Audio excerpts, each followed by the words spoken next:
Hello. Last time I posted a video, I told that I have some stuff that I want to use in the next video. So I'll show it to you now.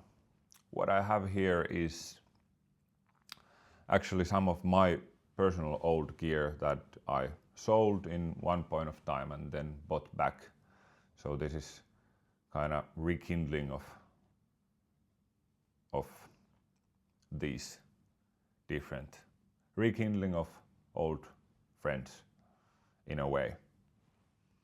This guitar I used to own this maybe 6 or 7 years ago if I remember correctly, and then I sold it, and last Christmas, about a month ago, I had the opportunity to buy it back. So of course I pulled the trigger on it. It's a very standard old Yamaha tele-style guitar with humbuckers and a stop tailpiece. The only thing I ever did this was I had a luthier install stainless steel frets, and now I also have a real bone nut in here. It's a really good guitar for the price. I don't think these go for very much. Everything is stock, and the pickups they're not quite balanced. I think the neck pickup is either wound, it's hotter, and it also has like a teeny bit more volume. The bridge pickup is definitely not as hot as the neck one, but it has clarity in it. It's really bright. So that's the guitar. The volume pot is quite scratchy, so bear with me when you hear those scratching sounds that kind of cut off. But the thing that I want to show here is the old Yamaha DG-Stomp and the Alesis Quadraverb GT. So the DG-Stomp is quite old. I had one of these many years ago, and again I sold it, and now I had a chance to buy one back. So I thought that, hey, whatever, I might as well try it, how it compares against like modern sounds and modern modelers and like the Helix and the Quad Cortex and things like that. I tried them, but I don't own any of them, so I have my memory of what they sound like, and also the hundreds of hours of YouTube videos I've watched.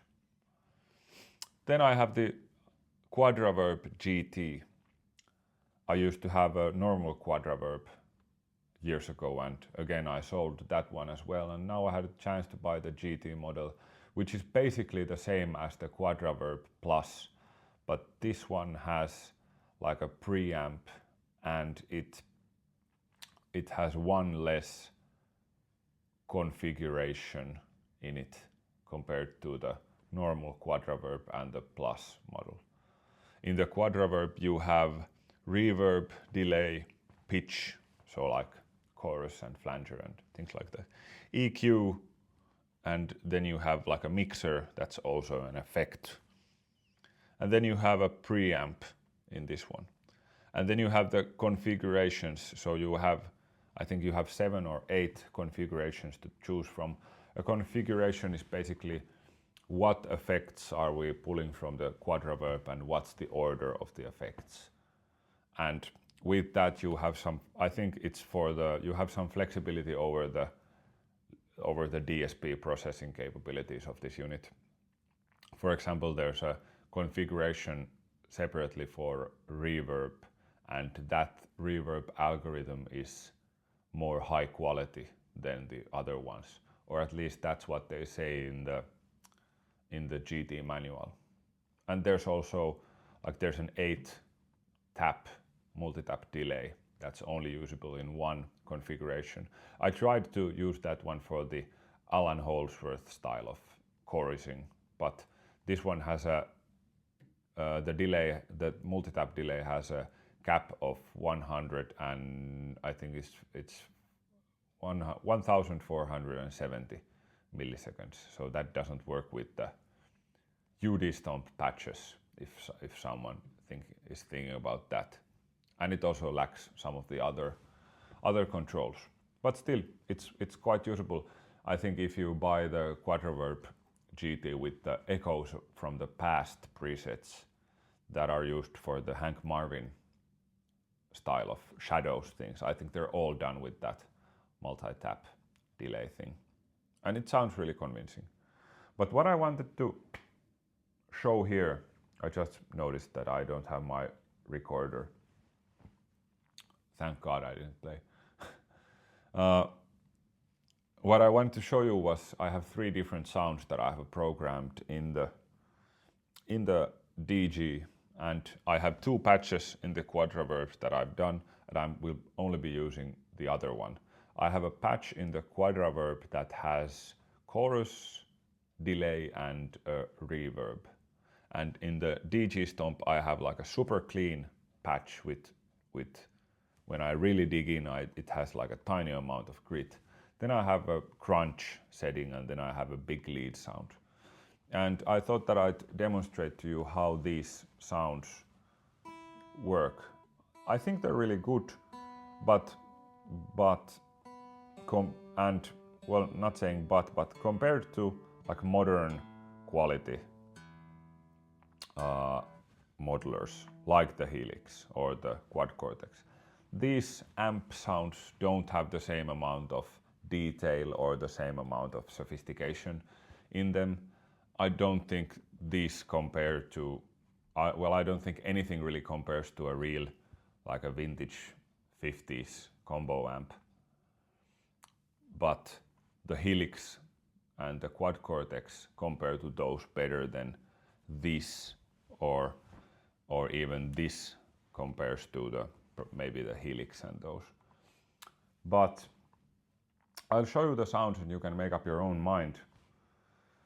These are sounds that I use, so you can make these things, you can make the DG sound quite a lot of different things. It doesn't sound like, it doesn't have like specific Fender style or Marshall style or Mesa Boogie or anything like that. It just have 2 cleans, 2 crunches, 2 drives and 2 lead sounds. And I will only be using 1 lead sound, 1 crunch sound, sorry, 1 clean, 1 crunch and then a lead. So the way I have this set up is the guitar goes to the DG-Stomp. The DG-Stomp only does the amp simulation, so preamp and cab. It also has its own effects built in, but I won't be using any of those. Then it goes stereo out from the DG to the Quadraverb, and the Quadraverb does chorus, delay and reverb. And the Quadraverb goes stereo out to my Tascam recorder. So I'm recording this in stereo. And when I'm doing the post-processing on the computer with the video, I won't touch the sound clips in any way.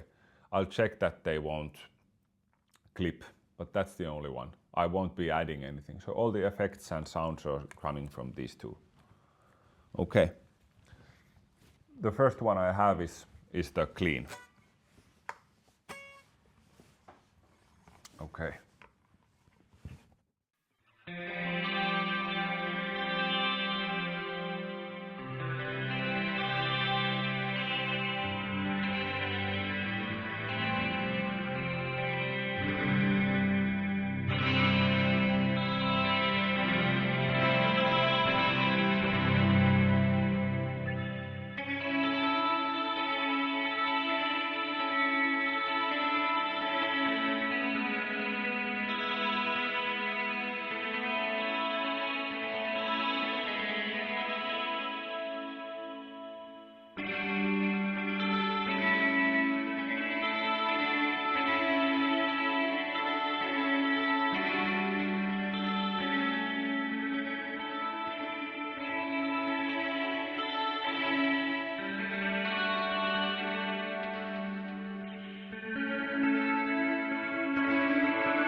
So it's very clean.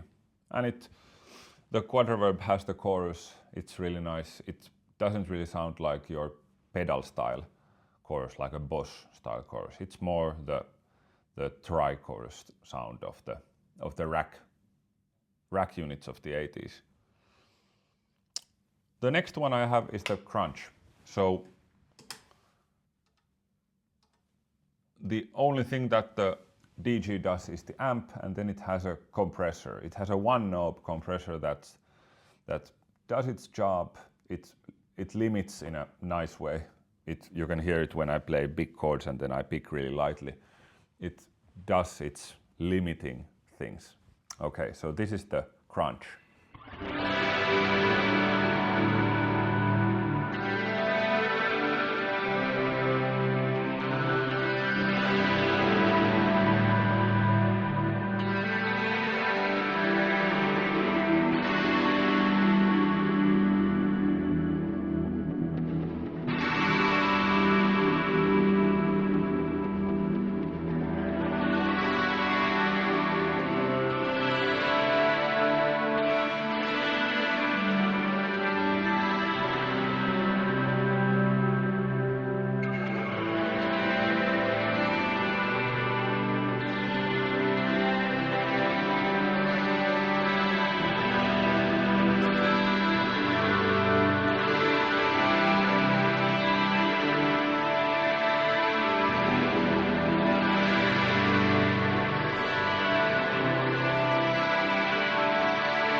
That's the crunch. Really nice for chords, and it doesn't get too... It has quite a lot of distortion, but the compressor really keeps it down. It doesn't give as much. If I show really quick, I take the compressor off so you can see how much gain there actually is.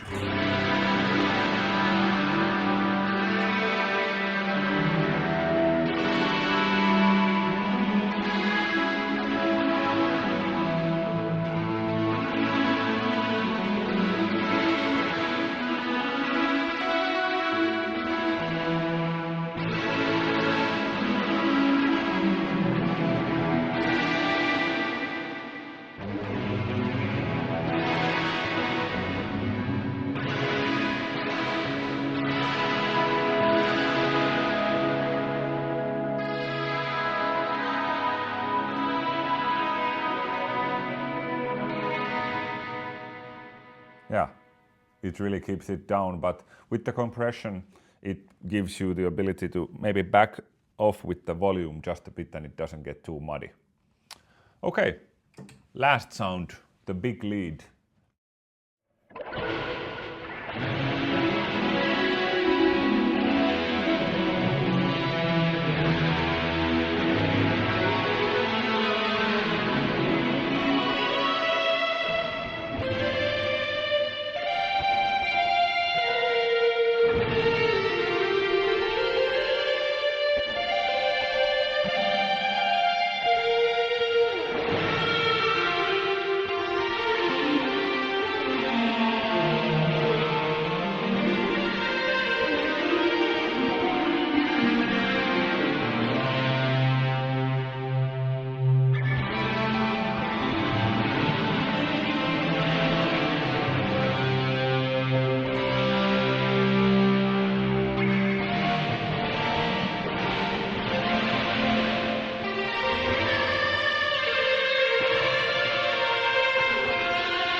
So that's the big lead. And it has endless sustain. I have the gain halfway up, so you can imagine that it gets really gnarly at the end. So those are maybe the three different sounds that I use when playing. You have your basic clean, you have your crunch, and then you have your lead. And the nice thing about the DG-Stomp is that you could do that all within the DG itself. It has the delay, it has the chorus, it has the reverb. The reason that I don't use it as a standalone unit is everything else I can live with, but the reverb, it has three different types of reverb, a spring, hall and a plate. And the hall is the one that you really want to use, but it's only one knob, and when you turn the reverb up, you turn at the same time, it gives you more reverb decay, but it gives you more mix as well. So you can't do the thing where you have like a really big lush reverb under your sound and you keep the mix quite low so it doesn't get in the way. And it doesn't do it, it's not possible. So that's why the Quadraverb is really handy, because it allows you to do that. Okay. The reason I wanted to make this video was the fact that these aren't too expensive. I think that you can find the DG probably with around 100 euros. And you can find the Quadraverb from anywhere from 80 euros to 200 euros. I don't think they're quite expensive. And I don't think they, if you would compare the Quad Cortex with these two, I think it has more flexibility in terms of how you want to use it. But really, when playing with a band, especially like a pop, like if you have like an 80s pop rock style, these are the sounds. I don't think you really, I don't think it's that big of a difference if you have the full tone rack chorus or the dyno, my piano, diatronic things, and you have the rack preamps and the rack tube power amps and the special things and all those gizmos. Of course, it's a different sound, but is it like 5,000 euros more better than these, or is it 8,000 euros better, or is it 3,000 euros better? I don't really know. It's up to you, but I can manage with these. And if you happen to find these on the second-hand market and you find the original power supplies with them, those bricks I have in the back, these, if you find those and everything works, you might want to check them out. I think they're really good bang for the buck, as the great, I don't remember his name, the guy who demos small Marshalls, who always says that it's a good bang for the buck. I really like his videos. Okay, I think that's that. Thanks you so much for watching, and if you listened all the way, and maybe I'll make some more videos with these, just playing, so you can hear more of the sounds. All right, I'll see you next time. Thanks.